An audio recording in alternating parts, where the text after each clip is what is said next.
زنا کی کیا حد ہے، سزا کیا ہے؟ غیر شادی شدہ زانی یا زانیہ اس کی سزا 100 کوڑے، اور اگر کوئی الزام لگائے اور ثبوت پیش نہ کر سکے، 4 گواہ نہ لا سکے، تو قذف کی حد کیا ہے؟ 80 کوڑے۔ اس کے بعد اصل میں جو زنا کا سد باب کرنے کے لیے احکام ہے وہ آئے ہیں۔ یا ایھا الذین آمنوا لا تدخلوا بیوتا غیر بیوتکم حتی تستأنسوا وتسلموا علی اہلها ذالکم خیر لکم لعلکم تذکرون۔ اہل ایمان ہرگز مت داخل ہو اپنے گھروں کے علاوہ کسی اور گھر میں جب تک کہ تم ان کے ساتھ مانوس نہ ہو جاؤ، اذن نہ لے لو، ان پر سلام نہ کرو، یہی تمہارے لیے خیر بہتر ہے۔ اس کے بعد تفصیل آئی ہے، اس میں میں اس وقت نہیں جا رہا ہوں۔ اگر کوئی شخص تمہارے گھر میں بغیر اجازت کے داخل ہو جائے اور تم اس کی سزا کے طور پر اس پر کنکریاں پھینکو اور اس کی آنکھ پھوٹ جائے کنکری سے، تو تم پر کوئی گناہ نہیں ہے۔ بغیر اجازت کے گھر میں آ گیا ہے، بغیر اذن کے، بغیر استئذان کے کنکریاں مارو اور کنکری سے آنکھ پھوٹ جائے، فما کان علیک من جناح، کوئی حرج نہیں۔ اسی طرح آیا ہے من اطلع دار قوم بغیر اذنہم ففقعوا عینہ فقد حضرت عینہ، یہ ابو داؤد کی روایت ہے۔ جو شخص بغیر اذن لیے کسی کے گھر میں داخل ہوا ہے اور اگر اس نے اس کی آنکھ پھوڑ دی تو اس کے اوپر کوئی ہرجانہ نہیں ہے، کوئی اس کی دیت نہیں، کوئی ہرجانہ نہیں۔ اجازت لینے کے ضمن میں کیا ہے؟ حضور نے طریقہ بتایا، 3 مرتبہ پکارنے کی حد مقرر کر دی، فرمایا اگر تیسری مرتبہ پکارنے پر بھی جواب نہ آئے تو واپس ہو جاؤ۔ قرآن میں بھی ہے اذا قیل لکم ارجعوا فارجعوا، اگر تم وہ کہتے چلے جاؤ، ملاقات نہیں ہو سکتی، چلے جاؤ۔ ہاں اگر آپ ٹائم لے کر آئے ہیں تب بات دوسری ہے، پھر تو اس کو ملنا ہے، لیکن آپ ایسے ہی پہنچ گئے ہیں، پتہ نہیں وہ اپنی کس مصروفیت میں ہے، آپ کا حق نہیں ہے کہ وہ آپ کو ریسیو کرے اور آپ سے بات کرے۔ اذا قیل لکم ارجعوا فارجعوا، اور برا نہ مانو کہ میرا یہ معاملہ کیا، میں آیا تھا اور مجھے جو ہے مجھ سے ملاقات نہیں کی، نہیں۔ اور اس سلسلے میں ایک بڑا دلچسپ واقعہ ہے۔ ایک مرتبہ آپ حضرت سعد ابن عبادہ کے ہاں گئے اور السلام علیکم ورحمۃ اللہ کہہ کر 2 دفعہ اجازت طلب کی، مگر اندر سے جواب نہ آیا۔ تیسری مرتبہ جواب نہ ملنے پر آپ واپس ہو گئے۔ حضرت سعد اندر سے دوڑ کر آئے اور عرض کیا یا رسول اللہ، میں آپ کی آواز سن رہا تھا مگر میرا جی چاہتا تھا کہ آپ کی زبان مبارک سے میرے لیے جتنی بار بھی سلام و رحمت کی دعا نکل جائے اچھا ہے، تیسری مرتبہ بھی آپ کہیں۔ پھر دوڑ کر آئے اور لپٹ گئے حضور سے صلی اللہ علیہ وسلم۔ یہ ہے استئذان کا معاملہ۔ اب آ رہی ہے اصل آیت، قل للمؤمنین یغضوا من ابصارہم ویحفظوا فروجہم ذالک ازکی لہم ان اللہ خبیر ما یصنعون وقل للمؤمنات یغضضن من ابصارہن ویحفظن فروجہن ولا یبدین زینتہن الا ما ظہر منها وَلْيَضْرِبْنَ بِخُمُرِهِنَّ عَلَى جُيُوبِهِنَّ وَلَا يُبْدِينَ زِينَتَهُنَّ إِلَّا لِبُعُولَتِهِنَّ أَوْ آبَائِهِنَّ أَوْ آبَاءِ بُعُولَتِهِنَّ أَوْ أَبْنَائِهِنَّ أَوْ أَبْنَاءِ بُعُولَتِهِنَّ أَوْ إِخْوَانِهِنَّ أَوْ بَنِي إِخْوَانِهِنَّ أَوْ بَنِي أَخَوَاتِهِنَّ أَوْ نِسَائِهِنَّ أَوْ مَا مَلَكَتْ أَيْمَانُهُنَّ أَوِ التَّابِعِينَ غَيْرِ أُولِي الْإِرْبَةِ مِنَ الرِّجَالِ أَوِ الطَّفْلِ الَّذِينَ لَا يَظْهَرُوا عَلَى عَوْرَاتِ النِّسَاءِ وَلَا يَضْرِبْنَ بِأَرْجُلِهِنَّ لِيُعْلَمَ مَا يُخْفِينَ مِنْ زِينَتِهِنَّ وَتُوبُوا إِلَى اللَّهِ جَمِيعًا أَيُّهَا الْمُؤْمِنُونَ لَعَلَّكُمْ تُفْلِحُونَ۔ یہ لمبی آیت ہے۔ اہل ایمان، اے نبی کہہ دیجئے اہل ایمان مردوں سے اپنی نگاہیں نیچی رکھا کریں اور اپنی شرمگاہوں کی حفاظت کریں، یہی ان کے لیے زیادہ پاکیزہ عمل ہے۔ ان اللہ خبیر بما یصنعون، اور جو کچھ وہ کر رہے ہیں اللہ اس سے واقف ہے۔ وَقُلْ لِلْمُؤْمِنَاتِ يَغْضُضْنَ مِنْ أَبْصَارِهِنَّ، اور مومن عورتوں سے بھی کہہ دیجئے کہ وہ اپنی نگاہیں جو ہیں نیچی رکھا کریں، وَيَحْفَظْنَ فُرُوجَهُنَّ، اپنی شرمگاہوں کی حفاظت کریں، وَلَا يُبْدِينَ زِينَتَهُنَّ إِلَّا مَا ظَهَرَ مِنْهَا، اور اپنی زینت کو ظاہر نہ کیا کریں سوائے اس کے کہ جو بالکل ظاہر ہو جائے، از خود ظاہر ہو۔ دیکھیے سب سے پہلے میں آپ کو بتا چکا ہوں کہ یہ گھر کے اندر کا پردہ ہے، نگاہیں نیچی رکھنا گھر کے مرد بھی اور گھر کی عورتیں بھی. یہ کیوں کہا گیا؟ آج آپ کے علم میں نہیں ہوگا انسیسٹ کس قدر تیزی سے پھیل رہا ہے مغرب کے اندر. انسیسٹ کہتے ہیں باپ کا اپنی بیٹی سے ملوث ہو جانا، ماں کا اپنے بیٹے سے ملوث ہو جانا، بہن بھائیوں کا آپس میں زناکاری کرنا، یہ انسیسٹ کہلاتا ہے. اس وقت امریکہ میں سب سے زیادہ جو پریکٹس ہے وہ سائیکیٹرسٹ کی ہے. بڑی فیسیں ہیں، بڑی دوائیں ہیں. جو فارماسیوٹیکل انڈسٹری ہے اس میں بھی سب سے زیادہ فلرشنگ وہ دوائیں ہیں کہ جو ذہنی امراض کی ہیں. اور مجھ سے وہاں کئی سائیکیٹرسٹ نے کہا ذہنی امراض کا سب سے بڑا سبب انسیسٹ ہے. بیٹی سے زنا کیا ہے باپ نے، بیٹی کے دل پر جو داغ لگ گیا ہے اس کا دماغی توازن ٹھیک نہیں رہتا.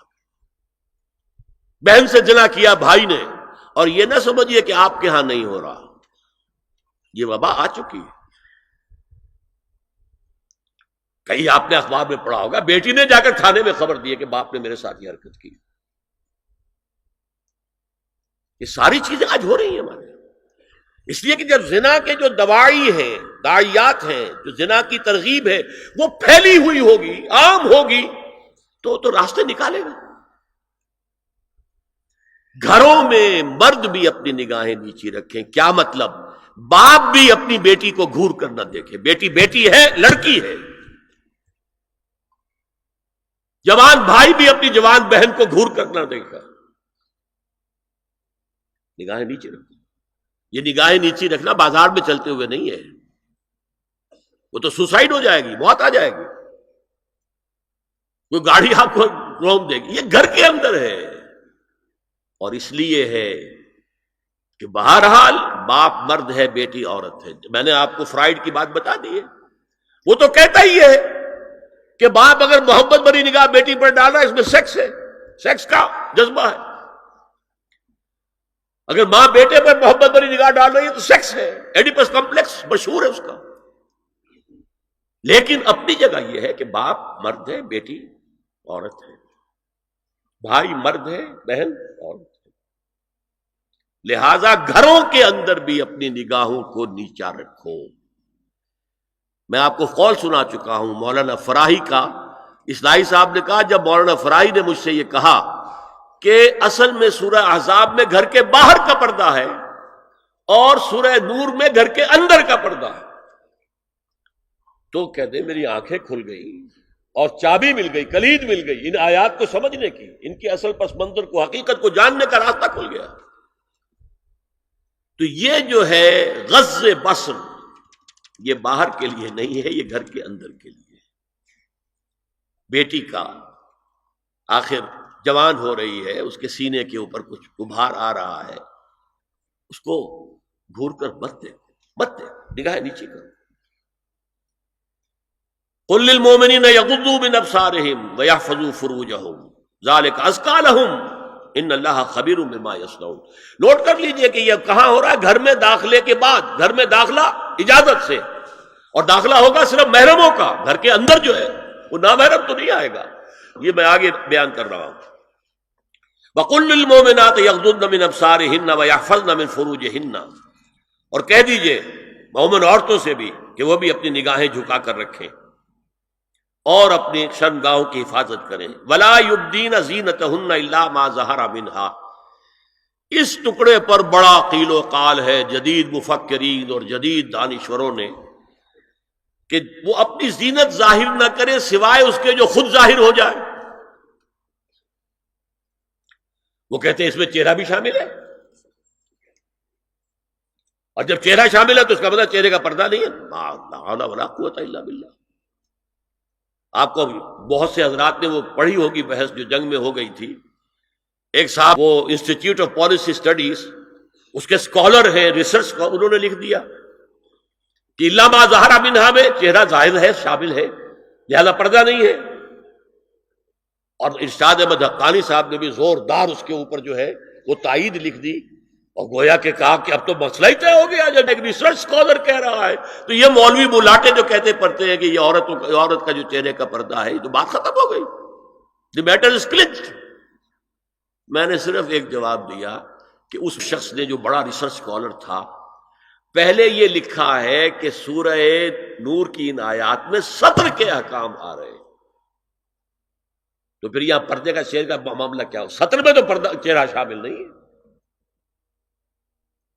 محرموں سے پردہ کیا ہے؟ محرموں سے، اس کا نام سطر ہے. عورت کا پورا جسم سطر ہے سوائے چہرے کی ٹکیا اور یہ ہاتھ اور یہ پاؤں، بس. کیا مطلب ہے؟ بھائی بھی نہیں دیکھ سکتا بہن کے جسم کا کوئی اور حصہ، باپ بھی نہیں دیکھ سکتا بیٹی کے جسم کا کوئی حصہ. یہ سطر ہے. سطر محرموں سے پردہ ہے.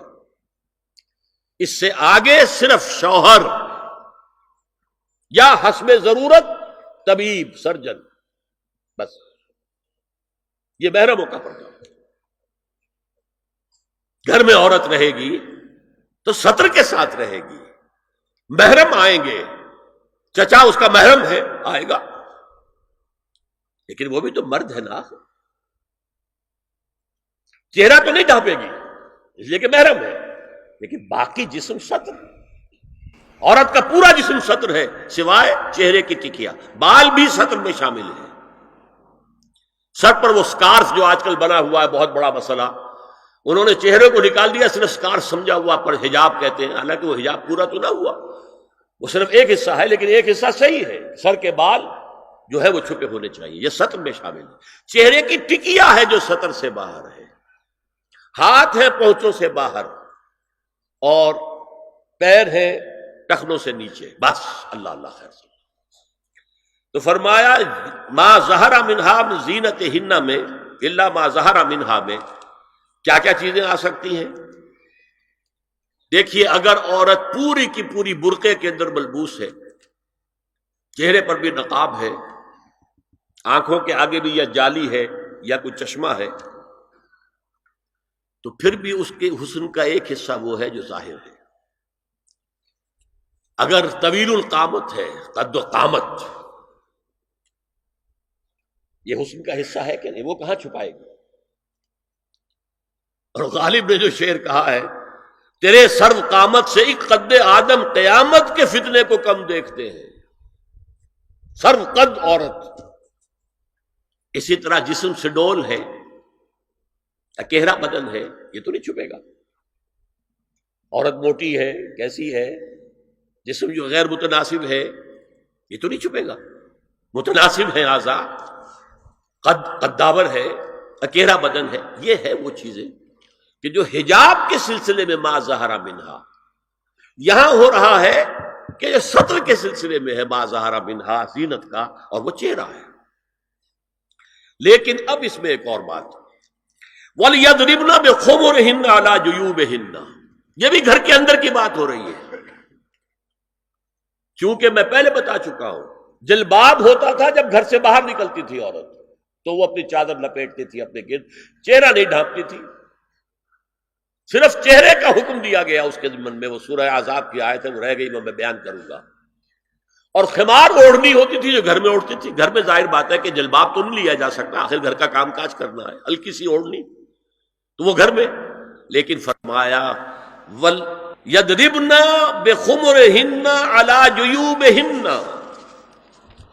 اور انہیں چاہیے کہ اپنی اوڑھیوں کے، بکل اوڑھنیوں کے، اپنے سینوں کے اوپر، گریبانوں کے اوپر بھی مار لیا کریں، تاکہ یہ سینے کے جو ابھار ہیں ان کو ایک ایڈیشنل کور مل جائے. هي الحلقات تحفظني بآيات من القرآن، هي الحلقات تملأني بحب المصطفى العدنان، هي الحلقات تحفظني